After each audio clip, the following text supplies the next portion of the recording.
자, 안녕하세요. 자, 김학균입니다. 오늘부터는요, 이제 전자기 쪽으로 좀 들어가도록 할게요. 자, 우리 일반 물리학에서도 전자기 부분이 좀 나왔습니다. 그래서 맥스웰 방정식 네 가지에 대한 특징들도 우리 일반 물리학 시간에 정리했었지만 또 전공에서 나오는 또 이제 전자기도 좀 있어요. 내용들이 좀 있기 때문에 전공에서 나오는 전자기도 꼭 좀 정리해 주셔야지 될 것 중에 하나에 해당됩니다. 매년마다 이 전공 전자기에서도 항상 두 문제 정도가 여러분 출제가 돼요. 근데 두 문제 이제 맞추기 위해서 좀 공부를 굉장히 좀 많이 해야 되죠. 근데 학교 때처럼 여러분 공부할 수가 없어요. 1년 동안 공부하는 게 아니라 우리는 우리 한 달입니다. 4주 동안에 시험에 나올 만한 것들, 그 다음에 그동안 기출이 됐었던 것들 위주로 해서 우리 정리를 좀 하고, 일반 물리학에서 나왔던 전자기도 좀 같은 내용들도 나오지만 좀 전공에서만 나오는 내용만 여러분들 요 과정에서 정리한다라고 생각하시면 돼요. 자, 그래서 뭔가 막 증명하고 뭐 이런 것들보다는 어떻게 이런 것들이 활용이 되고 문제를 풀 때 어떻게 적용되는지에 대한 특징들을 잘 여러분들이 정리해 주시면 되겠습니다. 자, 그래서 오늘 첫 번째 시간입니다. 전자기학 첫 번째 시간에 해당되는데, 자, 우리 OT를 잠깐 할 거예요. 자, 어떤 내용들 여러분 한번 전체적인 좀 틀을 보셔야 돼요. 자, 세세한 것도 우리가 중요한 것들은 제가 다 말씀드리겠지만 우리 전체적인 좀 틀을 보면서 숲을 보면서 어떤 내용들에 좀 초점을 맞춰서 공부해야 될 건지는 꼭 여러분들 보셔야 될 것 중에 하나에 해당되겠습니다. 자, 그래서 보시면 자, 전자기학이에요. 자, 우리 전공이죠. 전공이고 전자기학에 대한 전자기학이고요. 그 다음에 전공입니다. 전공에 대한 여러분들 OT를 간단하게 좀 하고 넘어가도록 할게요. 자, 제가 카페를 통해서 이미 자료실에 우리 전작이 우리 핸드아웃 자료를 좀 올려드렸습니다. 그럼 자, 그런 것들 보시면서 자, 첫 장에 다 여러분 제목들이 다 써져 있죠? 자, 그거 보시면서 간단히 정리해 주시면 돼요. 자, 첫 번째는 자, 우리 벡터 해석이라고 해서 수학 잠깐 하셔야 되죠. 근데 수학도 우리 삼중곱이라든가 여러 가지 적분 공식 이런 것들이 나오긴 하지만 여러분들이 시험 문제 풀기 위해서 그런 걸 다 외울 필요는 없어요. 필요한 여러분들 우리 공식들이 좀 있는데 가장 중요한 게 우리 요건 알아야 돼요. 이건 아주 많이 쓸 것 중에 하나니까 여러분들 발산 정리하고 회전 정리라고 하는 자, 두 가지에 대한 특징들은 꼭 좀 여러분 기억 좀 해주셔야 될 것 중에 하나에 해당됩니다. 물론 이런 것들도 시험에서 주어지기도 해요. 시험 문제 주어집니다. 근데 좀 기본적인 특징 중에 하나에 해당 또 수업할 때 굉장히 좀 많이 써먹을 거기 때문에 기본적인 연들 내용들은 좀 알고 있어야 될 발산 정리, 회전 정리 등등등등 우리 부분 적분도 좀 등장해야 되고요. 또 기울기의 기본 정리라든가 우리 적분의 기본 원리라든가 이런 것들 자, 삼중곱은 특별하게 시험 문제에서 나오진 않습니다. 그러니까 써먹을 수도 있어야 되지만 다 문제 다 주어져요. 삼중곱은 여러분 신경을 많이 쓸 필요 없어요. 자, 시험에 다 주어질 것 중에 하나에 해당되고 우리 좀 많이 아는 게 뭐 백캡 루치 우리 세 가지 벡터가 다 크로스로 되어져 있을 때 삼중곱을 우리가 얘기할 때 백캡 룰이라고 하는 것도 많이 사용도 하기도 하죠. 근데 그런 것들은 이제 문제를 보시면서 전문들 얘기해 주시면 좋을 것 같고 자, 그래서 첫 번째는 좀 수학 얘기를 좀 해야 돼요. 자, 두 번째는 자, 정전기학이라고 해서 거의 일반 물리학에서 나온 내용이랑 거의 똑같이 여러분들 우리가 증정을 합니다. 그래서 어떤 것들이 등장했으냐면 여러분들 전기장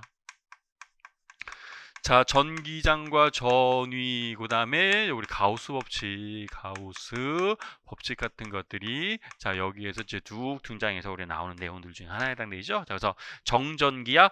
물론 여기서 어떤 것이 있었냐면 이일 같은 것들이 있고 우리 정리해 줄 수 있는 내용이 있는데 여기서 좀 특이한 게 우리 어떤 것들 좀 기억해야 되냐면 경계 조건이라고 하는 것들은 나중에 또 많이 쓰게 돼요. 자, 그래서 경계 조건에 대한 특징들이 우리 어떤 것들이 있겠습니까? 라고 하는 것들은 하나 좀 체크를 해주셔야 될 것 중에 하나에 해당돼요. 경계 조건제 등장하게 될 거고요.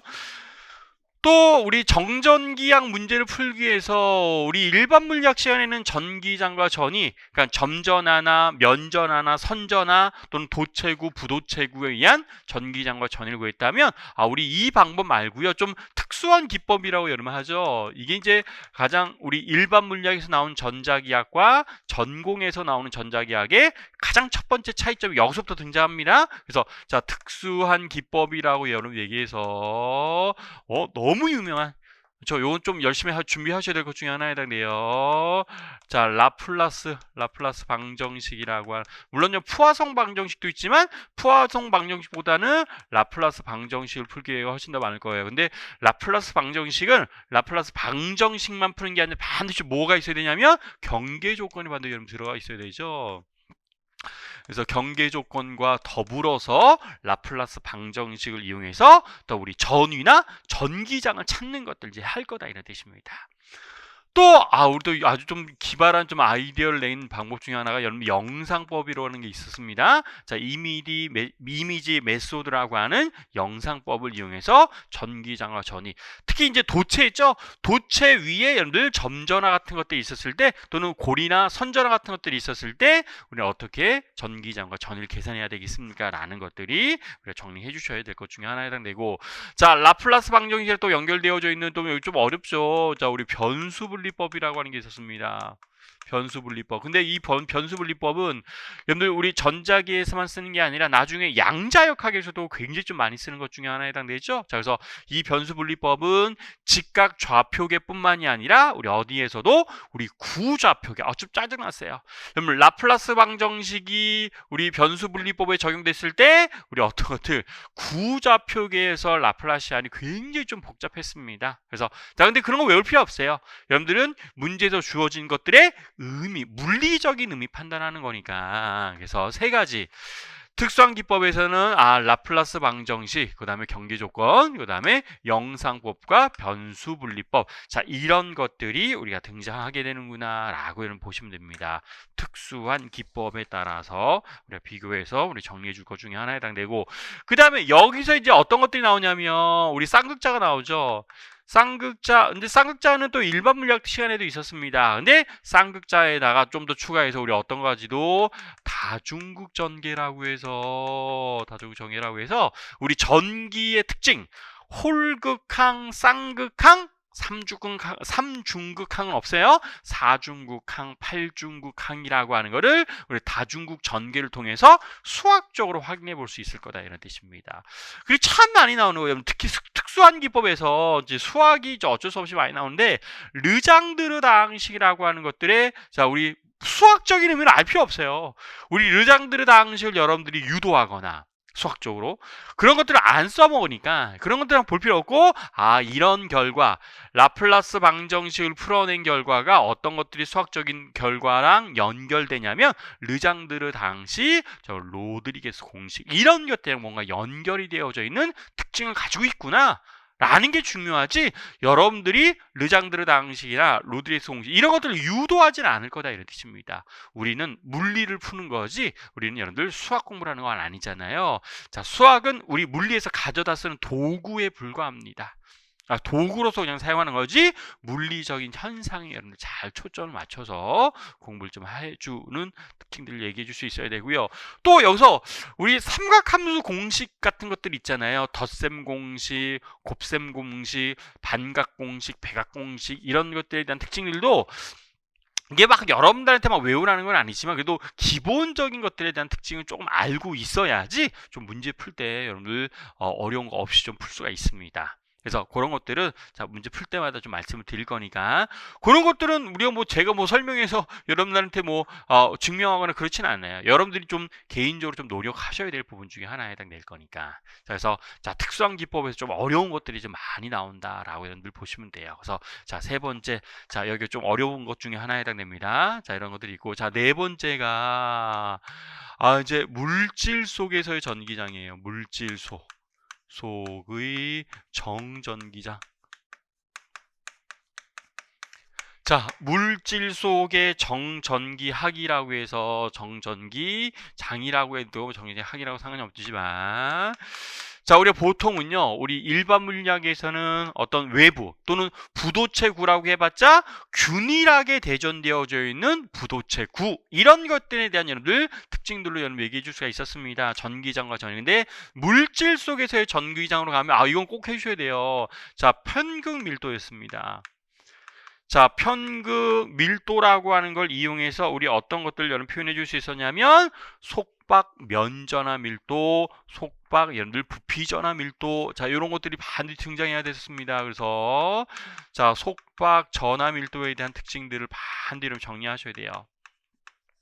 편극 밀도, 쌍극자죠. 쌍극자의 여러분 단위 부피당 쌍극자를 우리가 편극 밀도라고 합니다. 그래서 편극 밀도에서 속박 면전화 밀도, 속박 부피 전화 밀도라는 거를 이용해서 우리가 무엇을 자 물질 속에서의 전기장도 표현해 줄 수 있어야 되는데 이런 것들이 다 어디에 연결돼요? 결국 대체 전기장이라고 하는 대체 전기장이랑 연결되는 자 내용들로 보시면 됩니다. 그래서 자 물질 내부에 편극이 되어져 있는 편극 밀도를 가지고 있는 물질의 내부에서의 전기장을 우리는 자 우리 어떤 자유전화에 의한 전기장뿐만이 아니라 편극에 의한 전기장까지도 같이 우리가 계산해 줄 거다 이런 뜻이에요. 그래서 자 대체장이라고 하는 대체 전기장이라고 하는 특징들로 우리 좀 얘기를 해줄 수 있을 거고요. 자 우리 어떤 것들도 우리 표현해 줄 수 있었냐면 우리 선형 유전체 특히 이것도 중요하죠.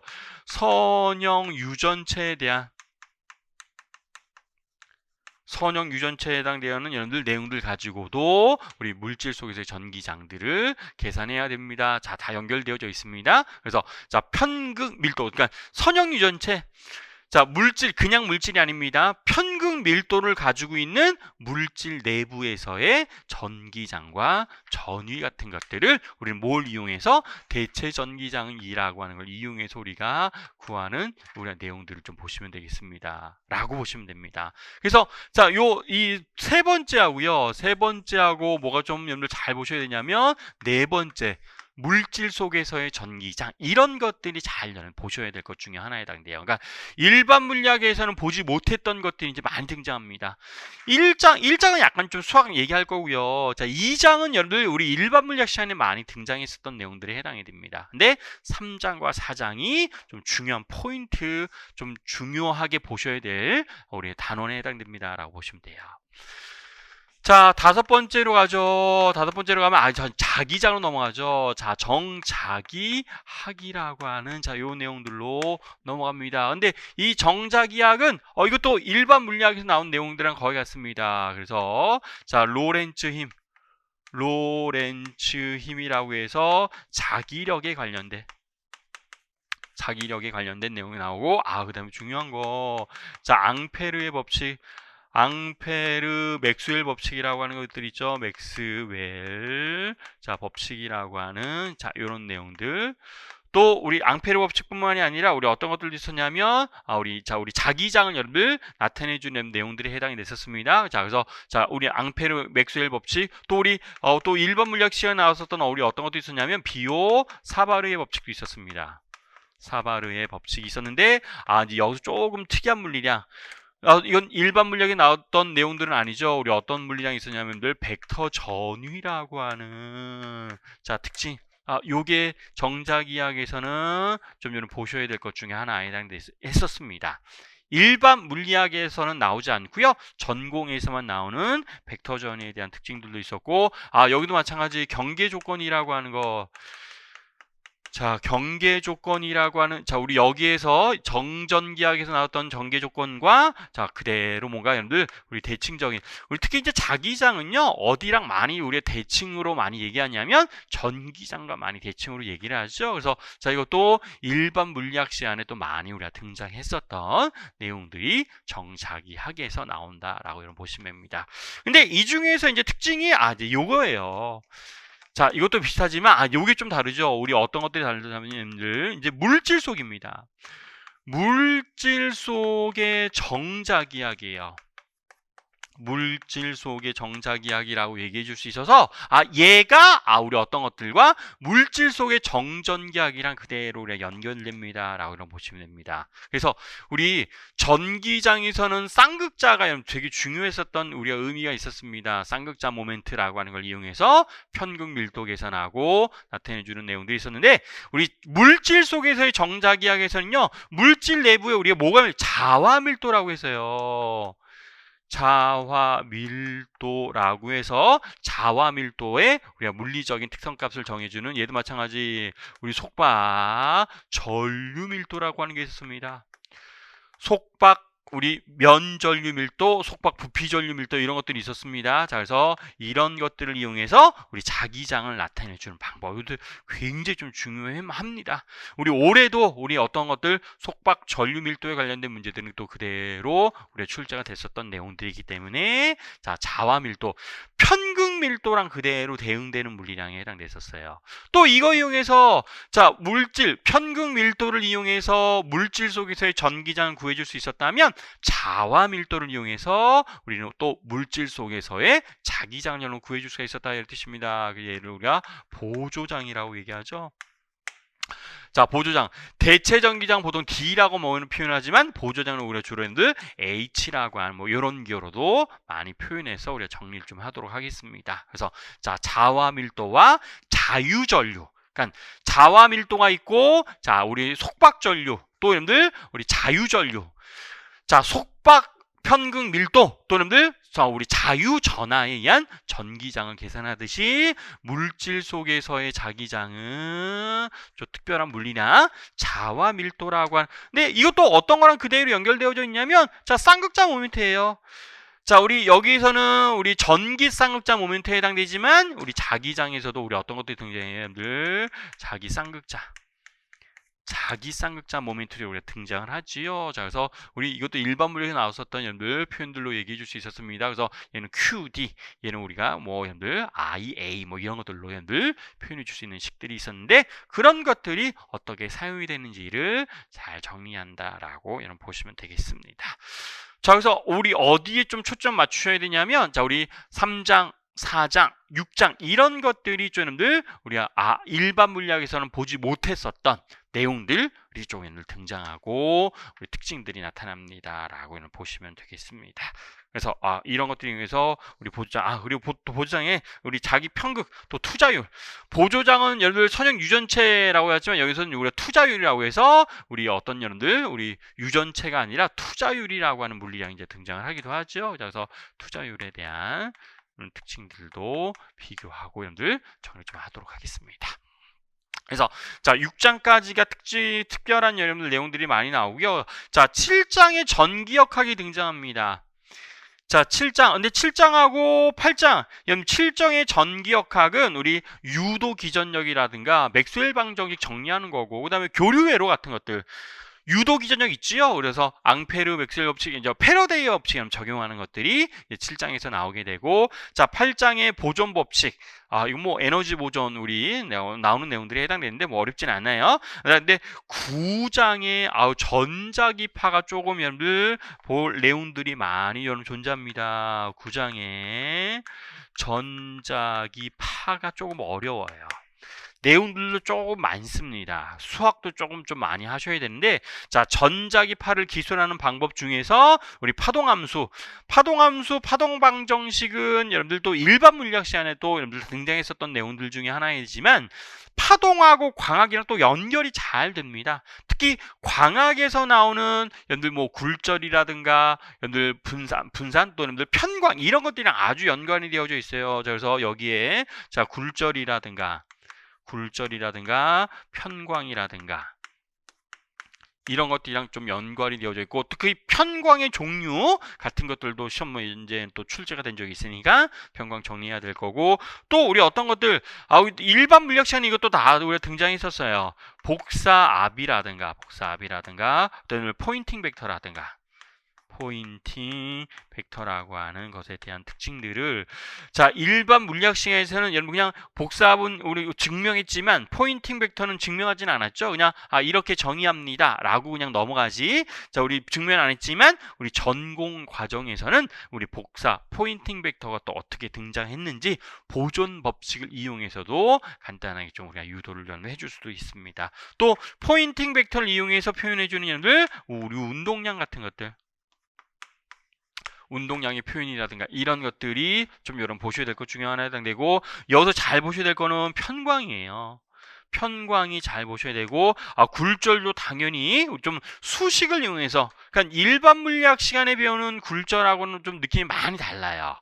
그래서 사인 함수, 파동 함수라고 하는 걸 이용해서 굴절을 나타내주고, 자, 복사합이나 포인팅 벡터라든가 여러분들 우리 운동량 같은 것들도 마지막으로 좀 정리해 주셔야지 될 내용들이 해당이 됩니다.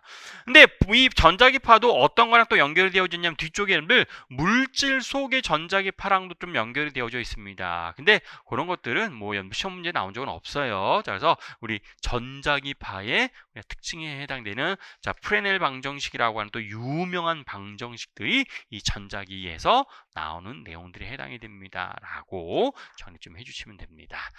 자, 그래서 전체적으로 이런 내용들이 우리가 정리해야 되는구나 라고 이런 보시면 좋을 것 같아요. 그래서 자, 전자기야. 자, 여러분들이 좀 포인트를 좀 잡으셔야 될 부분들은 어디를 좀 잡으시면 돼요? 자, 3장하고 4장하고 자, 6장 그다음에 9장. 이렇게 4개의 단원이 주로 여러분들 보셔야 될 거고, 나머지는 또 일반 물리학 시간에 했었던 내용들과 거의 흡사하기 때문에 그런 것들은 자, 안 하진 않을 거예요. 수업 시간에 정리할 겁니다. 수업 시간에 정리할 거지만 자, 그렇게 자세하게는 하진 않을 거고 간단하게 요점이라든가 이런 것들을 좀 정리하고 넘어간다라고 보시면 돼요. 자, 그래서 자, 4개의 단원에다가 조금 여러분들 좀 수학적으로 좀 등장해 의미를 좀 알고 가야 될 거잖아요. 그래서 여러분들 첫 번째 벡터 해석에 해당되는 내용까지도 꼭 여러분 정리 좀 해주시면 좋을 것 같습니다. 자, 그래서 전체적인 우리 어떤 내용들, 전자기는 자, 이러한 내용들을 우리가 공부하고 여기서 2문제 나옵니다. 그렇죠? 책이 이만한데 책이 우리 기초전자기학 여러분들 다 그리피스 책을 또 공부하셨을 거잖아요. 책이 다 이만했는데 여기서 딱 2문제밖에 안 나와요. 2문제밖에. 그래서 여러분들이 배우셨던 내용들 학교처럼 정리하지 않습니다. 시험에서 나올 내용들만 잘 추려서 정리한다라고 생각을 해주시면 좋을 것 같습니다. 자, 그래서 OT는 자, 여기까지 마무리하고요. 바로 여러분들 수업 우리 바로 1장에서부터 들어가도록 하겠습니다. 네.